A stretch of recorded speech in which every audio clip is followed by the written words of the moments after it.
Are you struggling to come up with original content week in and week out? Start a podcast. Interview your ideal clients, let them talk about what they care about most, and never run out of content ideas again. Learn more at sweetfishmedia.com. You're listening to B2B Growth, a daily podcast for B2B leaders. We've interviewed names you've probably heard before, like Gary Vaynerchuk and Simon Sinek, but you've probably never heard from the majority of our guests. That's because the bulk of our interviews aren't with professional speakers and authors. Most of our guests are in the trenches leading sales and marketing teams. They're implementing strategy. They're experimenting with tactics. They're building the fastest growing B2B companies in the world. My name is James Carberry. I'm the founder of Sweetfish Media, a podcast agency for B2B brands, and I'm also one of the co-hosts of this show. When we're not interviewing sales and marketing leaders, you'll hear stories from behind the scenes of our own business. We'll share the ups and downs of our journey as we attempt to take over the world. Just kidding. Well, maybe. Let's get into the show.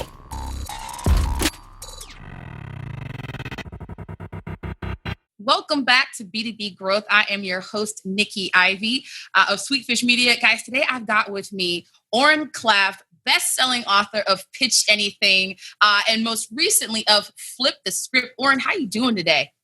Well, I'll know in about 30 minutes after I've talked to you. I'm not sure yet. Too early. No pressure, no pressure.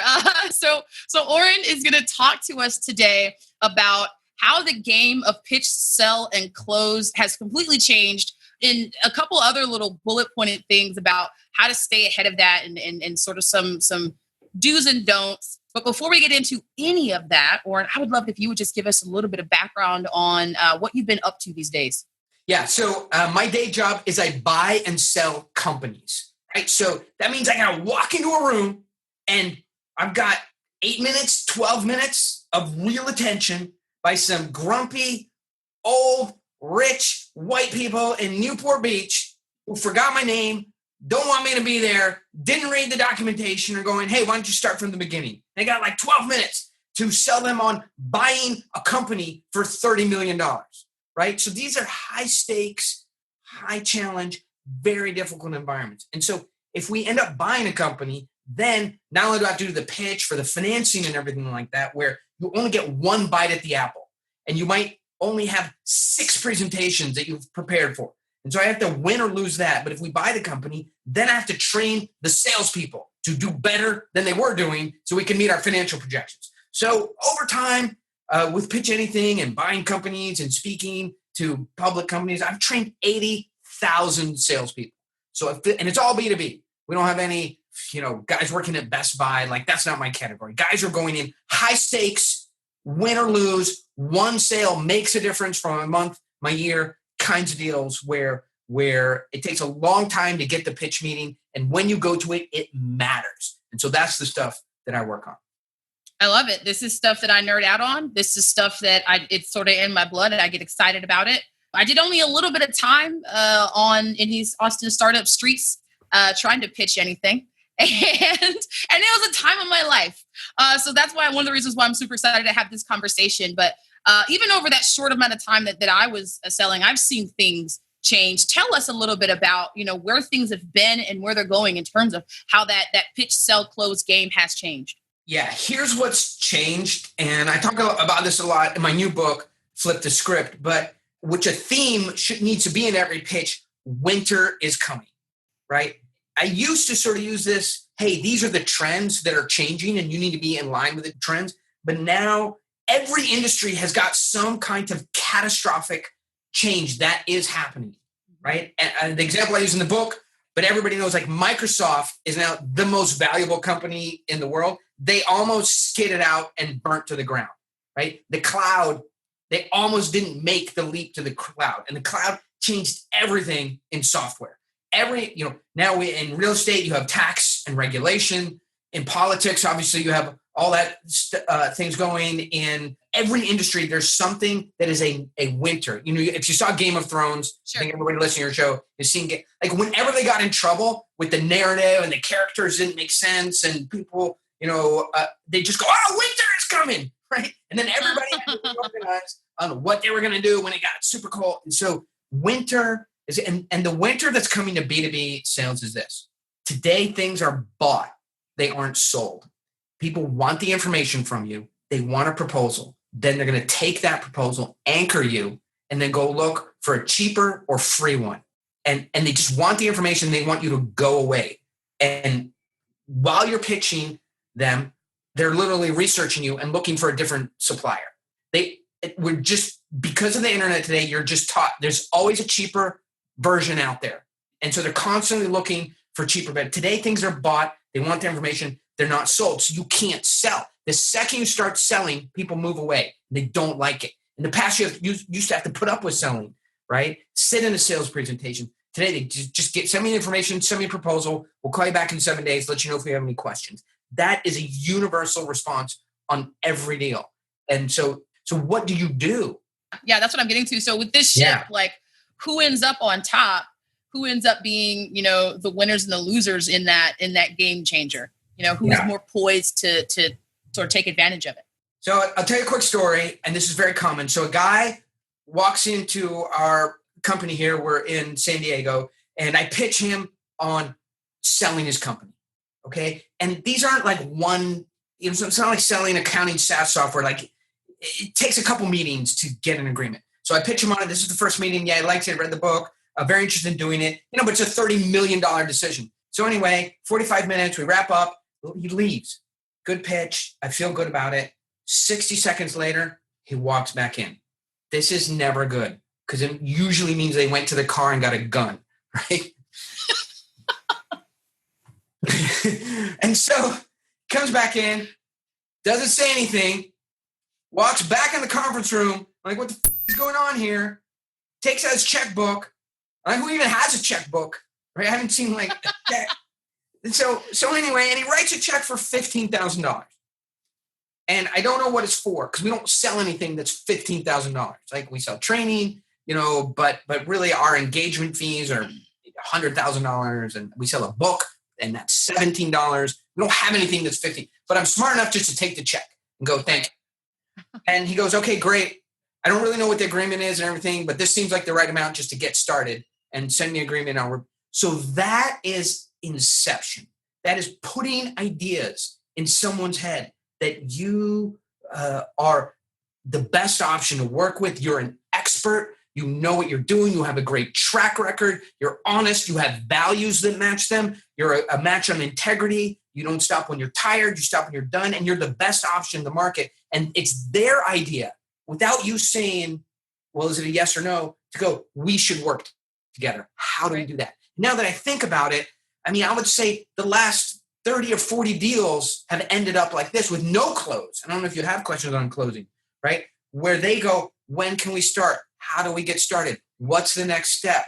What's the first day you can start? We just had one today. So that's, to me, who's winning is people who can create inception where you're not positioned against competition, where they just get tunnel vision on you and go, how do we work together?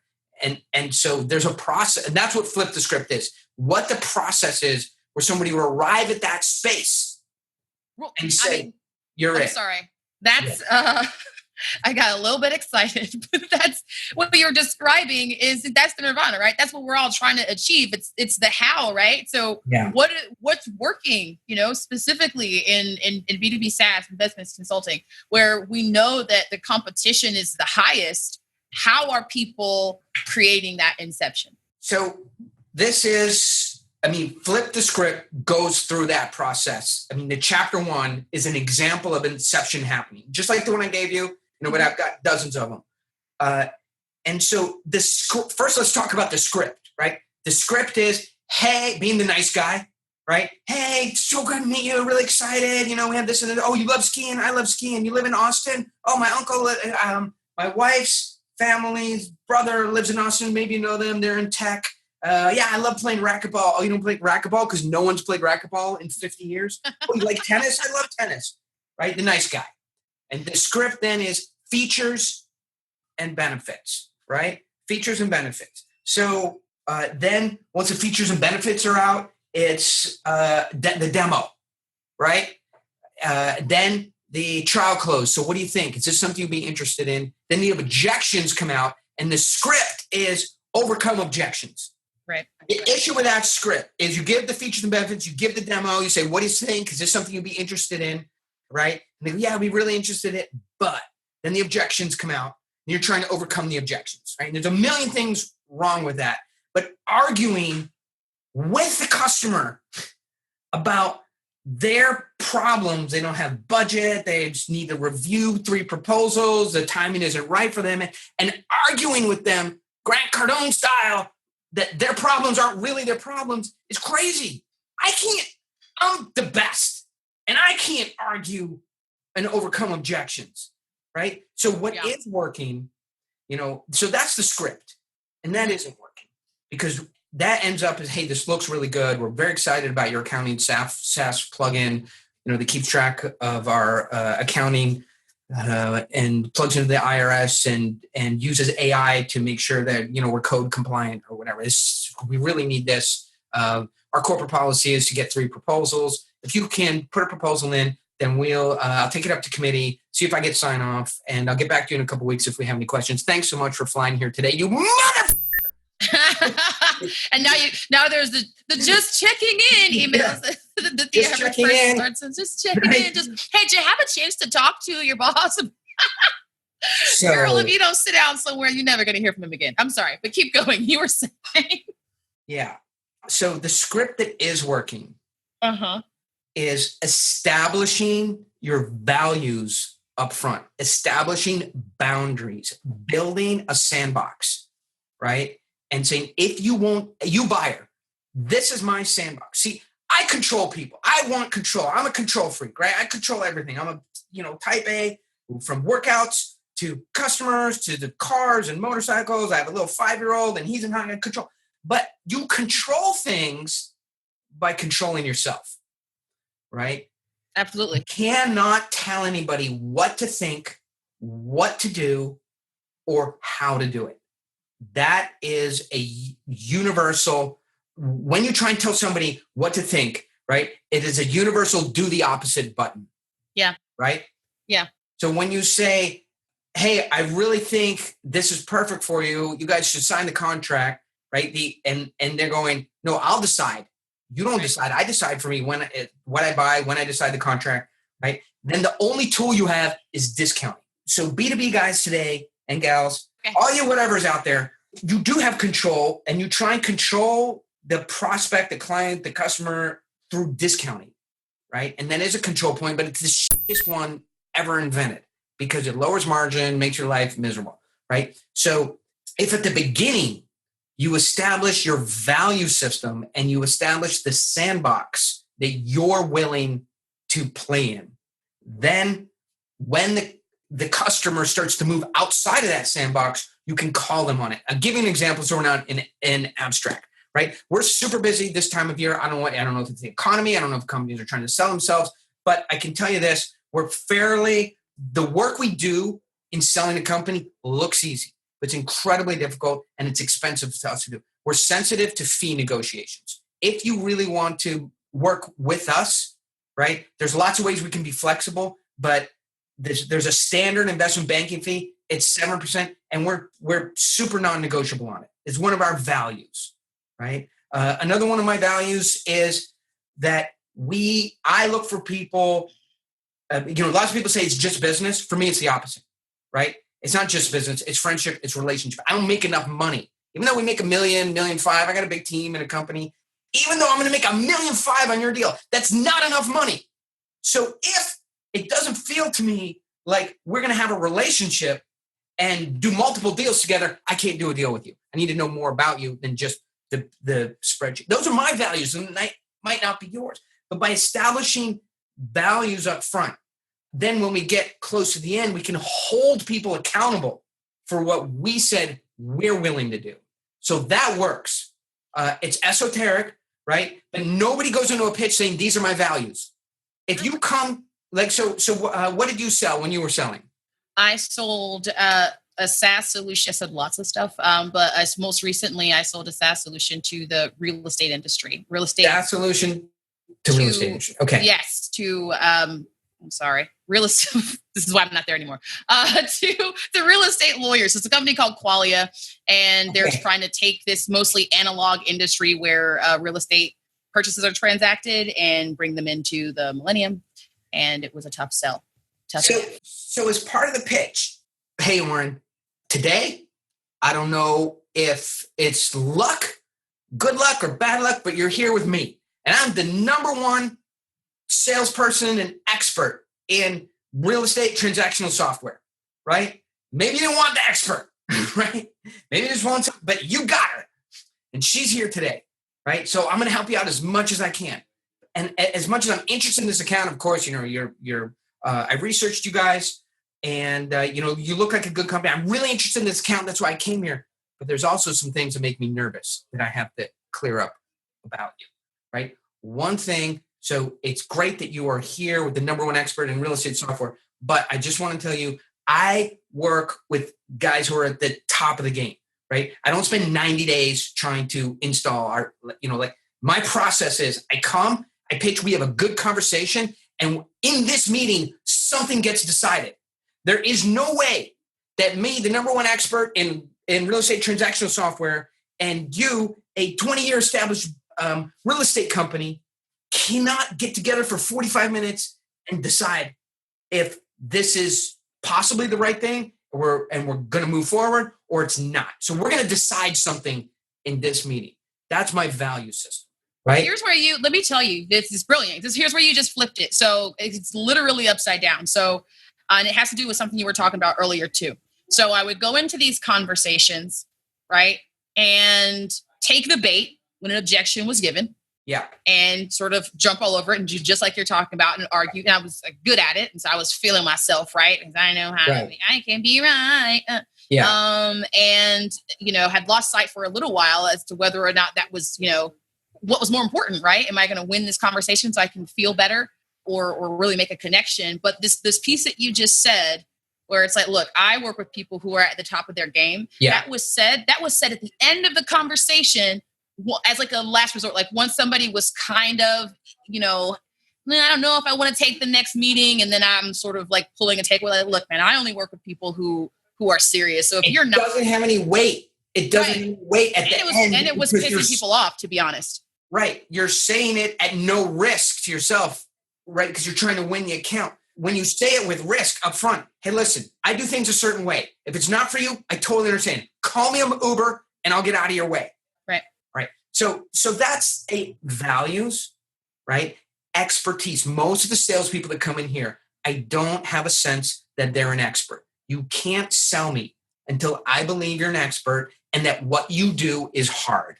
So the scripts are very useful. They're not scripts like, so Mr. Jones, press hard, fifth copy's yours. Or, they're not out of the can scripts. The scripts are in a certain place and time a way of saying something. So establishing expertise and until you communicate that everything is changing in the industry and getting past that change, which is going to wipe out everybody and nobody's going to get around it.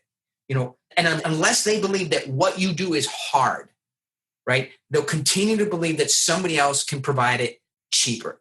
So these are some of the scripts. Alignment, a status tip-off, which is in the book. So making sure somebody knows that you're at their level. We lose deals because a semiconductor company will come in here and we'll try to sign them because we can't talk in their language.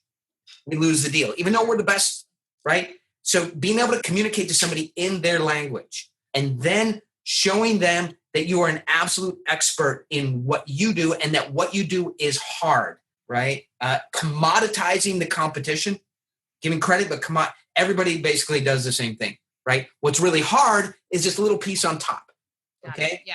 And so that's why we're choosy, right? Because everybody can deliver the SaaS, everybody can plug it in, everybody can get it on-prem, everybody can do the real estate analysis, but to do it in the cloud at 100 millisecond transaction, there's like 3 people on earth that can do that. One is in Russia, can't get out, right? One is in Switzerland, and they're busy, and us. That's it. You got to choose one of those three. If all you want is the Costco version, the on-prem, real estate, B2B, software, get that stuff, right? I'll tell you somebody who works over at, Great Plains Software. I have a friend who works there. I'll hook you up with her. She does a great job, right? And she'll give it to you cheap and fast, and you'll get on-prem software, and away you go. It's not what we do. So what we do is incredibly difficult. That's why we're busy, and that's why I work with the best. And so typically you'll see in the presentation that I give and win, we won't even start giving the features and benefits until halfway through the presentation because we haven't established control, expertise, the dominance hierarchy, alignment. There's a lot of stuff you have. Winter is coming. There's so much stuff you have to do before you start pitching what it is. Because unless they believe that it's hard, unless they believe in your value, that you have high values, unless they believe that you're an expert in it, unless they believe you speak their language, unless you believe that you're in their position in the dominance hierarchy, they get to the end and just go, sounds good, send me the stuff. And you go, no, I'm not sending it to you. We're going to decide what's happening here. And they go, are you crazy? But if you do all that stuff to have control in the beginning, you say, I'm going to take my toys out of this sandbox and go play somewhere else. And that has meaning to them, right? So the pitch is not your features and benefits, because I guarantee you somebody else has as good, as worse, as better features and benefits. The meaning out of the pitch comes when you say, I'm going to take my toys and go play in a different sandbox. And that means something to them. They don't want to lose you. That's when you have control. So this is probably more answer than question, but I have simplified this in Flip the Script, where you can just have the scripts that create all those dynamics we just talked about.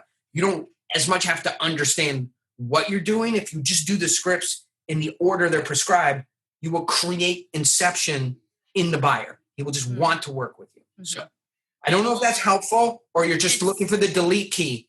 No. Hey, no. I see it. Are you reaching for the delete key? Oh my God. No, that's the volume. I'm turning it up. I'm turning you up, Oren Klaff. I knew this was going to happen. He was like, every time. No, man. You ever have one of those moments where it's like, if only you had known then what you know now, should have written this book sooner, man. Yeah. But it's so funny. I just spoke to a large audience, and they are timeshare salespeople. That is the core, hardest of the hardest core sales. They're not beginners, right? And the great thing is the trainer from one of the properties is just hitting his forehead and going, same thing I just told you. He's like, we never talk about values. We just go into features and benefits. We never establish control. Nobody cares if we leave the meeting in the middle, right? That is the litmus test. If somebody goes in the middle of the presentation, you go, oh my God, I didn't realize I'm supposed to pick my kid up at kindergarten. And they're like, no, can you stay an extra 10 minutes? That's what you want to create. Not thank God this meeting is ending early. Yeah. It's so painful and avoidable, but it takes work. It is hard, like you said. Today's growth story centers around Exactly, a SaaS company that helps enterprise companies with their incentive compensation. They'd worked with search marketing agencies in the past, but they'd had issues with transparency and ROI. They wanted to improve net new leads via their organic and paid search channels, so they reached out to Directive. Optimizing search engine market share for Exactly was the top priority. Directive did this by improving search engine visibility for target audiences at the bottom of the funnel. In order to generate qualified leads, they focused on value-driven content on relevant, winnable terms, landing page testing on PPC platforms, and a laser focus on third-party directory optimization, specifically Capterra. Directive grew sales accepted lead volume by 100%, increased Capterra conversion volume by 336%, and boosted pre-qualified clicks to Capterra by 39%. If you're looking for results like this with your search engine marketing, there's a good chance Directive can help.